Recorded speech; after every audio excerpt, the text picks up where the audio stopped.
pourquoi vous qui êtes en Christ, prenez Jésus au sérieux. Je pense que beaucoup parmi vous, vous venez vers Jésus juste pour des profits, pour ce que Jésus donne. Non, marchez avec Jésus, attrapez Jésus par la main pour ce qu'il est. Il est le protecteur, il est le sauveur, il est celui qui pourvoit, il est amour, il est notre lumière. Jésus! Amen. Bien-aimé,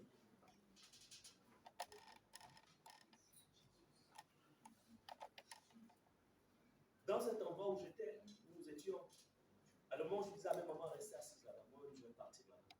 Toi, tu vous asseyez là. Moi, je continue le chemin. Pourquoi? Parce que je connais ce que je possède. Amen. Par Jésus-Christ, bien sûr, pas par moi, mais par Jésus. Amen. Et je connais aussi leur degré. Je connaissais qu'elle possède par moi ce que j'ai. Amen. Je dis, vous restez là. La suite, la bonne, je continue. Amen. Amen. Amen. La connaissance.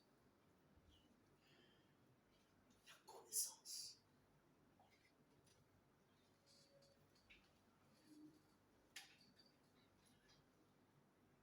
Bien-aimé, savoir qu'une saison est ouverte n'est pas suffisant. Il nous faut aussi avoir également le discernement. Amen. Pour savoir comment fonctionner pendant cette période. Amen. Pendant cette période, comment faut-il fonctionner? Je vais vous ouvrir les yeux. Je vais vous donner l'intelligence par rapport à ce qui se passe pendant ces moments. Amen. Ce qui se passe. Les esprits qui sont relâchés. Les endroits où vous serez invités. Les choses qu'on vous donnera. Que vous recevrez comme des cadeaux. Et autres. Vous devez savoir. Est-ce que vous comprenez cela? Amen.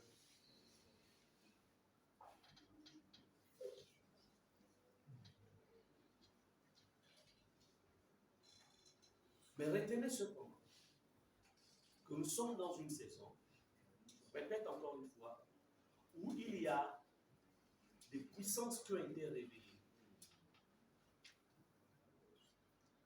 Et nous, en tant que fils du royaume de Dieu, fils de lumière, nous avons besoin de contrecarrer cela. Déjà, par rapport à ta propre vie, la vie de ta famille, et même la vie de la nation. Est-ce qu'on en sort? Amen. C'est pourquoi Jésus dit dans Matthieu 5, verset 20. Matthieu 5, verset 20.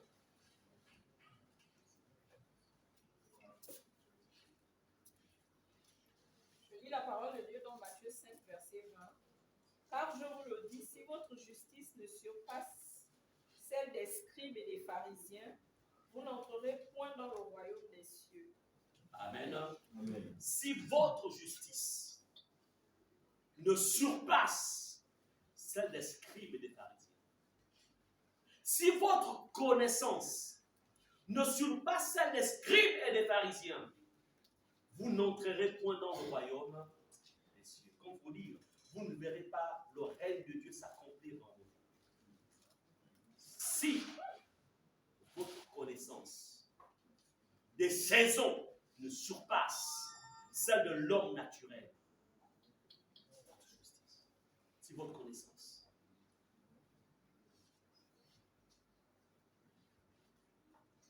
Bien-aimés, si votre connaissance des temps et des saisons est semblable à celle des Sadducéens et des pharisiens, c'est-à-dire limitée aux choses naturelles, beaucoup parmi vous, vous êtes limités aux choses naturelles.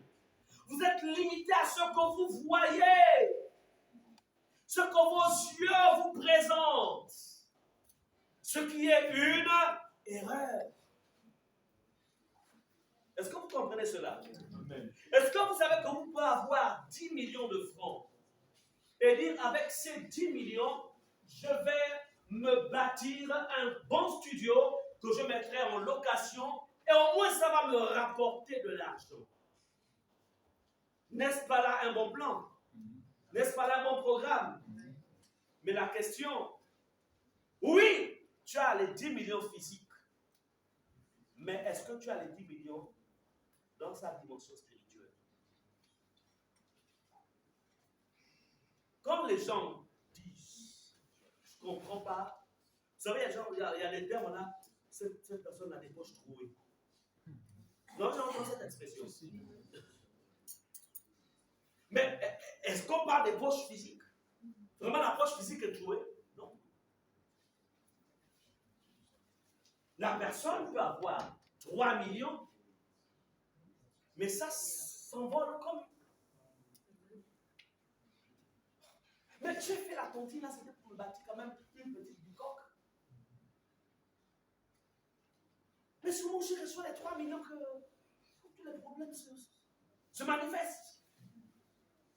Au point où, et la c'est que c'est une tontine. C'est-à-dire, c'est un prêt sans intérêt. Parce que c'est ça la tontine. Prêt sans intérêt. En fait, c'est un argent que tu vas mettre à quelqu'un, bon, cache-moi ça pendant peut-être 10 mois ou pendant 12 mois. Si vous êtes à 12, hein, ou si vous êtes à 8, bon, cache-moi mon argent pendant 8 mois. Et quand mon temps viendra, je récupérerai sans intérêt. Donc, tu t'es sacrifié pendant 8 mois, tu te retrouves avec 3 millions, mais au moment où tu veux investir, c'est là que tous les problèmes de la vie arrivent. Et à la fin, tu ne réalises pas, tu dis bon, ok, je vais reprendre l'année prochaine. L'année prochaine arrive, tu ne sais pas si je vais monter une thune de au moins à 12. Comme ça, j'aurai quand même beaucoup. Mais quand beaucoup arrive là, retourne. Même situation. Bon, je vais attendre encore l'année prochaine. Je vais multiplier les tontines. C'est comme ça que les fonctions se jouent dans 3-4 tontines. Et puis à la fin, il va bon, le temps que ça récolte. Mais sinon, il n'y a plus. C'est juste le prix. C'est qu'il faut aller au. L'argent du taxi pour aller au boulot puis revenir. La vérité, c'est laquelle? C'est que tu ne connais pas comment le monde des esprits fonctionne. J'ai reçu ce témoignage de quelqu'un qui avait la connaissance des choses de l'esprit. La personne avait le projet, c'est un témoignage réel. Parce que ce témoignage m'a été rendu, j'ai vécu ce témoignage, et celui qui a été victime de la faveur de Dieu, ce témoignage est un témoignage réel. La personne a un projet, c'est un enfant de Dieu. Qu'est-ce qu'il fait? Il prend un crédit. Il a le projet de se bâtir quelque chose. Là, je vous parle de l'intelligence et de la connaissance. Comment le monde des esprits fonctionne. Qu'est-ce qu'il fait? Il va vers son pasteur. Ça se passe dans une église que je connais très bien. Il va vers son pasteur. Dans le crédit qu'il prend, il retire une bonne partie du crédit. Il pose comme acte. Il dit, il scelle cela pour que son projet de construction aille jusqu'au bout. On appelle ça la prise du territoire spirituel. Amen. Amen. Et le reste, il investit dans les constructions. À la fin, il arrive à achever son projet. Vous voyez un peu? C'est-à-dire qu'il a confié en fait la dimension spirituelle de son argent, il a confié au Seigneur. Comme pour dire, je refuse que les voleurs qui prennent la forme de maladie, les voleurs qui prennent la forme de mort dans les familles, les voleurs qui prennent toutes les fautes pour venir me ravir mon argent, je refuse. Ce crédit que j'ai pris là, ça doit aller jusqu'au bout, jusqu'à ce que la chose se réalise. Mais qui est capable de protéger mon argent? Il n'y a que le Seigneur. Alléluia. Donc, quand il prend un crédit de 10 millions, il retire dans combien? Il retire 1 million. Pendant que toi, tu te diras, ah, 1 million, c'est quand même déjà des tonnes. Hein? Ce sont des tonnes. Je suis allé donner ça au pasteur. Ah non. Vous voyez quoi? Vous voyez le reste de l'homme naturel? Mais la vérité, c'est que l'ennemi sait qu'il t'attend. Combien parmi vous, vous êtes retrouvés endettés, surendettés, malgré tout l'argent que vous avez embrassé? Vous avez réalisé quoi? Est-ce qu'on est ensemble? Tu as touché, tu as réalisé quoi? C'est pas que tu n'avais pas la bonne volonté, mais tu t'es fait piéger. C'est que dans le monde spirituel, ton argent était contrôlé. Comme pour dire, il peut commencer, mais il ne peut jamais arriver. Sa connaissance. Comme pour dire, il n'a qu'à se balader, il n'a qu'à faire tous les voyages. Mais à la fin de ses jours, il repartira dans la maison familiale. Je vous voyez des personnes. Toute la vie, vraiment, c'est location, vraiment, grande maison, mais arrivé vers 55, 56 ans, même parfois même 60 ans, il prend son petit sac, il s'est dit, une famille vraiment unie, on ne va pas me mettre dehors, on va venir avec son sac. Non, il n'y a pas de place qu'à chambre quand tu avais 15 ans, toujours là.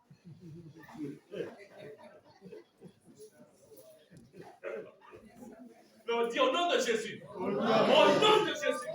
Je refuse de vivre une telle vie. Au nom de Jésus. Au nom de Jésus. C'est une question. C'est ça, les saisons. Les saisons. La connaissance des saisons. Je vais vous parler.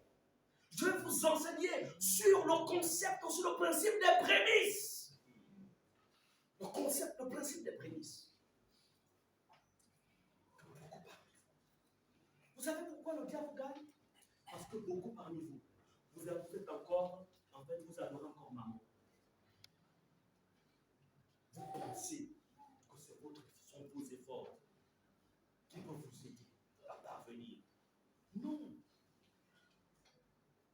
Comment faire pour que 2023 soit une année de réussite dans tous les domaines? Comment faire, Seigneur? Ou comment rattraper le temps perdu? Comment faire, Seigneur? On prépare là. On se prépare. Amen. Amen. On se prépare. Mais bien aimé, la connaissance des saisons stoppera ou arrêtera dans vos vies la notion de la naïveté et vous permettra de monter dans la dimension spirituelle. Vous verrez les choses comme Dieu les voit et vous expérimenterez la gloire de Dieu. Il faut que Dieu soit glorifié dans vos vies. Que Dieu soit glorifié dans vos vies. Car il a un plan pour votre vie et ce plan s'accomplira certainement, mais si et seulement si vous connaissiez en fait dans quelle saison vous êtes. Et par rapport à cette saison, qu'est-ce qu'il faut faire? Parce qu'on est ensemble. Amen.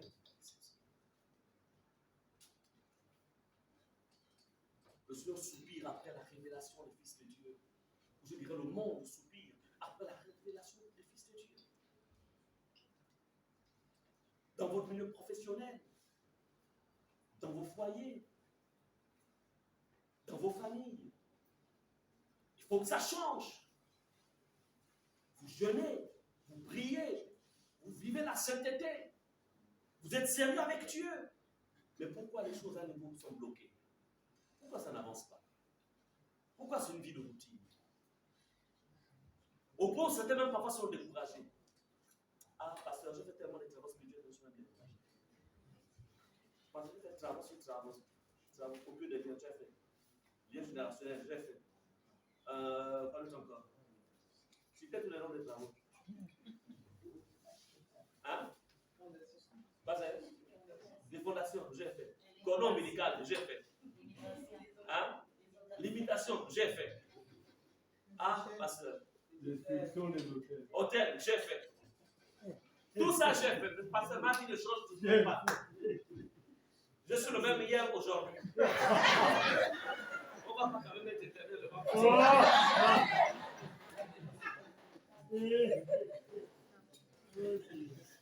Mais vous avez des gens qui réfléchissent comme ça. Vous avez des gens qui réfléchissent. Mais en France, ce n'est pas une question d'être à fond, qui ne portent pas de fruits. Le problème, c'est qu'en fait, tu ne sais pas entendre. Tu ne sais pas saisir la saison. Tu peux avoir toutes les semences entre tes mains. Mais si tu ne sais pas que ça, c'est la période qu'il faut pour planter, tes semences vont rester là entre tes mains. Est-ce que vous comprenez cela? Dieu n'est pas un menteur. Moi, je connais quelqu'un. Là, c'est encore un témoignage. Un témoignage, ça se passe dans une église. La personne, elle prend des dispositions. Elle sait dans sa relation avec Dieu et dans sa communion avec Dieu. Et je sais que même lorsque nous étions en fait même du côté de Bethany, quand on travaillait encore là-bas, en fait c'était un principe qui aussi avait été mis sur pied, la notion, le principe des prémices. Alors, donc cet enfant de Dieu, qu'est-ce qu'il fait? Dieu vient lui parler. Et lui dit, à partir de maintenant, chaque début d'année, tu me donneras les prémices de ton salaire. C'est-à-dire, tout ton salaire du mois de janvier, tu vas le planter. Et le reste de l'année, je vais m'occuper de toi. C'est un témoignage, hein? Donc, mais bien sûr, Dieu lui a parlé, alors qu'est-ce qu'il fait? Il prend des dispositions. Et cette personne a des projets, des grands projets qui, en fait, lui valaient des millions. À un moment, en fait, il met Dieu au défi.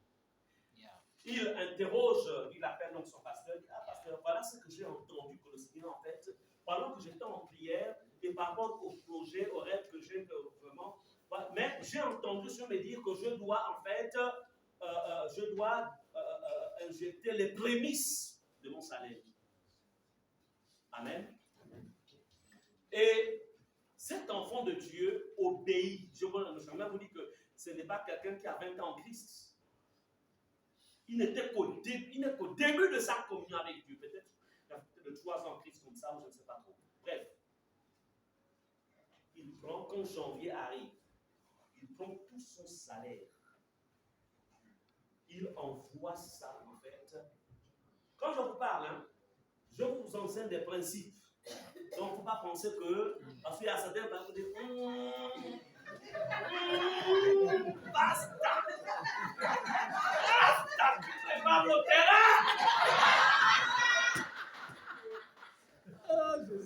Non, mais, donc, vous savez, ce message dans le milieu anglophone, c'est un message qui ça fonctionne depuis longtemps. Mais chez nous, les francophones, là, c'est pourquoi il faut toujours. Je vous parle pour vous-même. Amen. Pas pour moi. Amen. Vous avez vu le pasteur de Maya. Vous pensez que notre vie là est compliquée. Je vous parle pour vous-même. Yeah. Parce qu'il faut que ça change. Amen, amen, amen. Il faut que ça change. Et le témoignage que je vous rends, ce n'est pas le témoignage d'un ancien. Il n'est pas diacre. Il n'est pas pasteur. Il est assis dans l'assemblée. Et ce témoignage m'est parvenu. Il prend, et son salaire, il prend 1 million. Ce n'est pas 300 000. Hein. Il prend 1 million. Il va déposer au pied de son berger dans son église. L'homme de Dieu prie pour lui. Il a fait quoi? Il a pris les prémices. Il va déposer. Et laissez-moi vous dire que les défis que cette personne avait avec Dieu au cours de cette année, tout s'est accompli. tout s'est accompli. Vous comprenez cela? Ce chrétien-là a la connaissance et l'intelligence des lois qui font fonctionner la richesse dans le monde de l'esprit. Pendant que toi, si le Saint-Esprit te parle comme ça, il y a non, Satan, c'est pas ça. Dieu n'est pas comme ça. Dieu ne peut pas quand même. Il sait que. Non. Ça même coco. Non. Ça là. Mais vous savez que c'est le même Dieu qui dit à Abraham, comme ton fils, ton unique, offre-le-moi en sacrifice. Est-ce que vous comprenez cela? C'est le même. Hein? Après combien d'années Abraham attendait ce fils? Après combien d'années?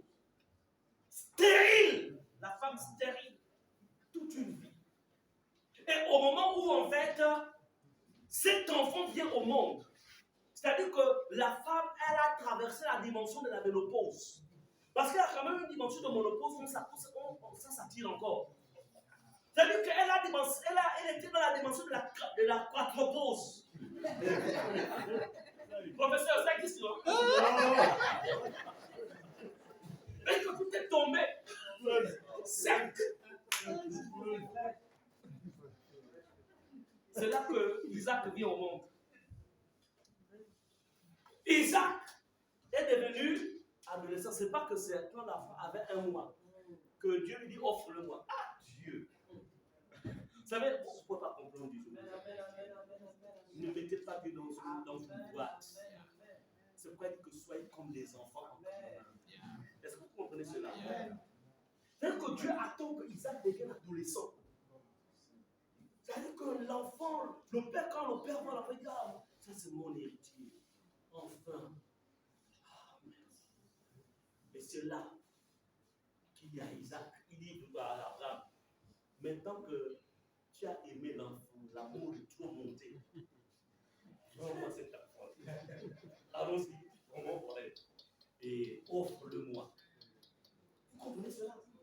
Mais quand on lit ça, quand on dit cette histoire, ça semble être facile, hein, mais je dis que c'est compliqué. C'est pourquoi Abraham, en fait, il ne le dit même pas à Sarah, sa femme, parce que s'il disait à Sarah dit, écoute Abraham. Abraham! C'est-à-dire que s'il s'appelait chéri, là, elle enlevait chéri. Il dit Abraham! Abraham! Tu veux me tuer? Amen. Amen. Mais Abraham était sage. Il n'a rien dit. Mais il connaissait aussi son Dieu. Il sait aussi que Dieu est le Dieu qui ressuscite les morts. Alléluia. Amen. L'enfant, il monte. Et arrivé à la montagne, l'enfant pose la question au père, papa, mais je vois le bois. Je vois le couteau. Mais le sacrifice, c'est où? Quelle question? Mon Dieu. Quelle question compliquée. Garçon, tu aurais répondu comment? C'est-à-dire que là, tu te dis. Mais Abraham connaissait son Dieu. Amen. Voilà. Le gars, il n'est pas venu, il aurait pu dire c'est toi le sacrifice. Mais il ne dit pas ça. Il est sage. Alléluia. Mais voyez-vous, que voudrais-je vous dire? La chose souvent que nous aimons le plus, lorsque Dieu te dit relâche, sachez relâcher. Je peux vous dire une chose. Il y a la Bible que vous voyez, en fait, elle est remplie de principes qui favorisent, en fait, notre épanouissement dans tous les domaines. Et le manque de connaissance de ces principes font en sorte que vous passez parfois à côté de la réalité. C'est ce que tu veux faire avec vous. Je vous enseigne toutes ces choses afin que vous sachiez, pour que vous soyez responsables. Parce qu'il faut que les vies décollent. Dieu vous a fait asseoir sur la bénédiction, il a dit, dans la parole de Dieu, il a dit, il ordonnera la bénédiction d'être avec vous. Même que quand tu marches avec la bénédiction. Même Seigneur, au-delà de ces paroles, pourquoi ça ne s'ouvre pas? Dieu n'est pas un homme pour mentir, ni un fils d'un homme pour se repentir. Ce que sa bouche a dit, ça m'est accompli. Mais où est le blocage? Amen. La connaissance des principes. Alléluia. Amen. Bien-aimés, je vous enseignerai sur la notion des prémices. Et à vous de l'accomplir ou de ne pas l'accomplir. Celui qui croira fera la gloire de Dieu. Celui qui ne croira pas sera responsable.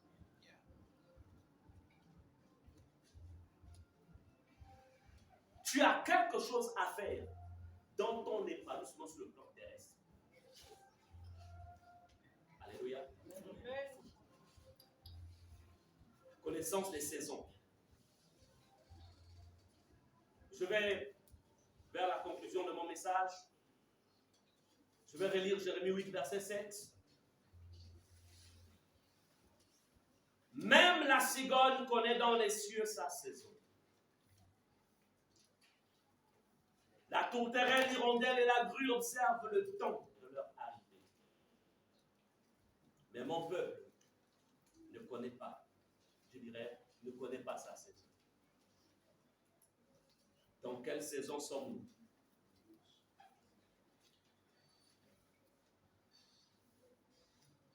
Dans la Bible, comme je le disais à l'entame de ce message, même les oiseaux ont le discernement des temps. Vous savez, avant qu'il n'y ait la météo, il suffisait en fait, quand, bon peut-être pas ici en ville, mais pour ceux qui ont grandi en village, comme nous, il suffisait de voir les nuages et aussi de voir le mouvement des oiseaux. Tout de suite, le vieux te dira, il va bientôt pleuvoir. Et c'est comme ça en fait que la connaissance peut se transmettre. Là, il y a quelque chose qui se prépare. Ça va être une pluie assez violente. Allez, rangez déjà les choses, faites rentrer tout, fermez tout. Amen. La lecture de quoi? Du ciel et aussi des mouvements des oiseaux. Et quand ils disparaissent du ciel, tout de suite, le vieux sait que là, où la grammaire, elle dira, non, là maintenant, allez. Amen. Si vous jouez, allez, rentrez. Il y a même un type de vent. Vous dites, allez, il faut rentrer. Ils savent tout ça. Avant que la météo n'arrive. Non, c'est ça, la météo. Donc, le vieux, lui, il avait la lecture de sa météo. Qu'est-ce que tu sais de la météo de ton temps? La météo de ta prospérité. La météo de ton succès.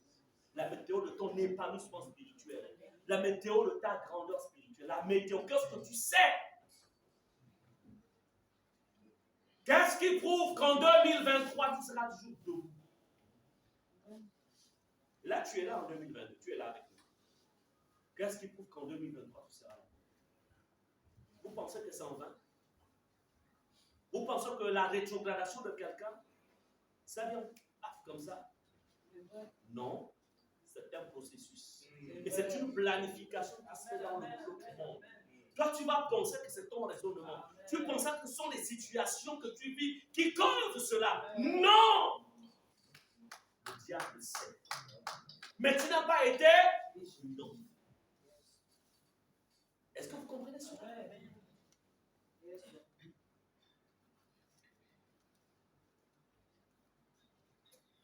Or, lorsqu'un homme a la connaissance de ces choses, la connaissance en fait de la saison ou de ces saisons, il est déjà favorisé. Puisque lorsqu'une saison est ouverte, il vient avec ses exigences. Toute saison vient avec des exigences. Toute saison. C'est la saison de planter les arachides. Alors, quand c'est la saison pour planter les arachides, en fait, La manière même de labourer, c'est-à-dire que en fonction de la nature de la semence, il y a une manière de labourer la plante. Plutôt le sol, autant pour moi. Il y a une manière de placer même les graines dans le sol. Il y a une manière. Si tu prends la machette, tu creuses, tu vas mettre ça au fond. Je me souviens, ma grand-mère me disait souvent, c'est comme ça. Elle dit, fais ça. Je vais te montrer. Il y a le ciment là-bas. Il y a une manière. Amen. Amen. Pourquoi? Parce que c'est la saison où il faut maintenant planter. Parce que quand les pluies vont arriver là, il faut que ça parte. La façon la plante, ça sorte. Dans le plan de l'esprit, il y a aussi des exigences. Dans ces temps-ci, quelles sont les exigences qui nous sont imposées afin que nous puissions récolter en 2023? Quelles sont les exigences? Toutes ces choses, je vais vous les enseigner. Amen.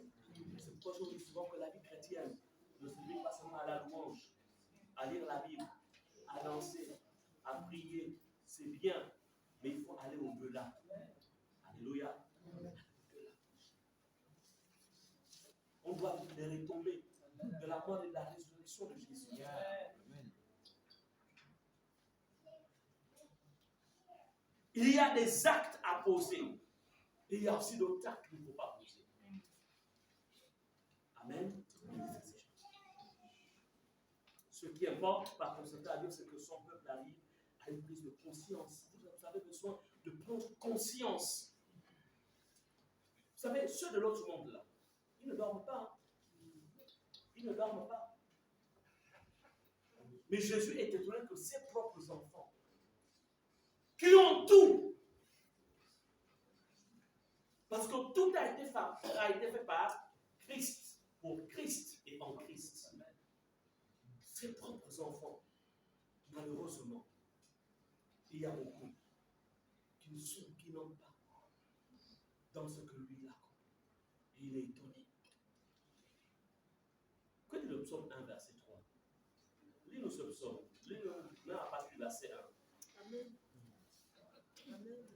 Jusqu'au verset 3.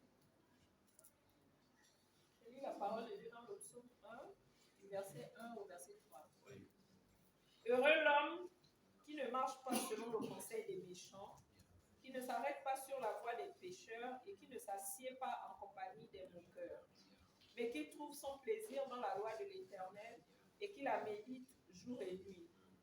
Il est comme un arbre planté près d'un courant d'eau qui donne son fruit en sa saison et dont le feuillage ne se flétrit point. Tout ce qu'il fait lui réussit. Amen. Amen. Est-ce que vous remarquez qu'il est écrit, il est comme un arbre planté près d'un courant d'eau qui donne son fruit en sa saison. Donc, les fruits dans nos vies, ce n'est pas à n'importe quel moment que ça produit. Il faut être dans une certaine saison. C'est en sa saison. Et il faut connaître cette saison. Est-ce qu'on est ensemble? Amen. Il donne son fruit en sa saison. Mais si tu ne connais pas que c'est la saison, comment? Par exemple, je vais vous parler par exemple l'autre là, l'Odica. L'Odica, c'est fait à base des mangues sauvages. C'est le noyau en fait. Mais si tu ne sais pas que c'est la période où les mangues sauvages produisent, tu seras à la maison, tu passeras tout ton temps à acheter. Et pourtant, tu es au village. Mais la personne qui se prendra en fait son panier, la maman qui sait, ah, mais tu vois, non, je m'en vais ramasser. Et elle va râler, parfois c'est bien pourri. Hein. Si tu es quelqu'un d'achat, ah, mais c'est pourri, tu vas te. Elle sait que dans ce qui est pourri là, il y a la vie à l'intérieur. Il y a son argent à l'intérieur. Elle va ramasser, mettre dans le panier, aller au village, commencer à casser, faire sécher, amen, sur le séchoir. Tu vois, je connais. Sur le séchoir. Alléluia. Et puis après, le processus va continuer jusqu'à ce que ça aille au marché, elle se fait de l'argent. Pourquoi? Elle a discerné, elle bénisse, en fait, la récolte de ce fruit. La connaissance des saisons. Donc, c'est la même chose. Ce que vous voyez dans le visible là, il y a sa facette aussi dans le monde invisible ou spirituel dans vos vies. Et tout ce que nous allons faire pendant ce moment, c'est de glaner le maximum d'informations dans ce qui se fait dans la face visible, invisible plutôt, afin que, au arriver au temps favorable, quand on arrive au moment de la traversée, on a déjà balisé tout le terrain. Est-ce qu'on est ensemble? Amen. Comprenez ceci. En d'autres termes, lorsqu'un homme rate une saison, il ne portera pas le fruit correspondant. Et il aura définitivement perdu cette étape de sa vie en ce moment-là. Amen. Amen. Il aura définitivement, quand il rate sa saison,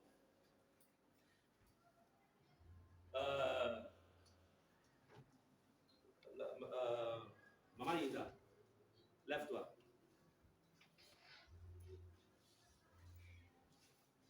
Bon, tu as l'habitude de faire les plantations, non? Si maintenant là, on va en brousse avec les arachides qu'on veut planter, ça va nous, est-ce que ça va pousser? Maintenant là, ça va pousser. Quelle est la période? Essayez un peu de nous. Hein? Tout est plein. Parce que c'est la saison de pluie, non? On ne mangera pas à la même période. Donc, ça veut dire que celui qui plante les arachides maintenant ne le mangera pas à la même période que ceux qui ont planté ça en septembre. Est-ce qu'on est d'accord? Bon, là encore, c'est quelque chose. Merci. En fait, ce que je voulais ici que nous comprenions, c'est que il y a en fait un temps. Si on veut manger une plante, une sémence, voilà, oui, si on veut manger par exemple une plante, hein, ça c'est la plante, c'est quoi? Un fruit, à un moment bien défini, il faut le planter aussi à un certain moment. Est-ce que nous sommes d'accord? Mais il y a aussi des fruits, en fait, qui, bon, ici encore, nous sommes, vous savez, bon, on est dans un bon climat, hein, mais moi je vous dis, par exemple, les pays tempérés, en fait, quand l'hiver est là, tu ne peux rien faire. Et l'hiver, c'est pratiquement 3 mois. Donc, il y a des périodes où, en fait, si tu plantes, non, si tu rates, il faut attendre la saison prochaine. Amen. Donc, comprenez que parfois, encore une fois, la mauvaise compréhension des saisons fera en sorte que ta vie soit retardée. Pas parce que le diable ou les démons de la famille te poursuivent, mais parce que tu n'as pas été sensible. Est-ce que vous comprenez cela? Bien-aimé, il est important. Ne ratez pas ces moments. Ne rate pas ta saison. Ne rate pas. Encore une fois, ce n'est pas forcément l'effort du travail. C'est important de travailler. Parce que qui ne travaille pas ne mange pas, c'est ce que dit la Bible. Est-ce qu'on est ensemble? Qui ne travaille pas ne mange pas. La Bible dit que le paresseux a du mal à mettre la main dans le plat pour l'orienter vers sa bouche. Parce qu'il y a aussi des choses qui arrivent dans la vie de beaucoup. Ils sont paresseux, surtout les chrétiens. Seigneur, je te prie, oh Dieu, bénis-moi, Seigneur, de grâce et de vérité. Ma vie, il y a de souffrance. Ah Seigneur, ah Seigneur, ah Seigneur, la personne de Dieu. Dieu ouvre la porte. C'est quand même compliqué le boulot là. Le travail, ça pour nous, tout ça demande toujours un effort. Est-ce que vous comprenez cela? Bien, mais il y a un esprit qu'il faut détruire au milieu des chrétiens, c'est l'esprit de paresse. La paresse. Ça n'a rien à voir avec la sorcellerie. Combien de personnes sont passées à côté de leur saison? À cause de quoi? La paresse. Ils attendent que le Seigneur vienne tout donner. Mais écoutez, si le Seigneur envoie chaque jour un corbeau te donner, vous pensez que c'est Élisée, hein? Non, c'est Élie.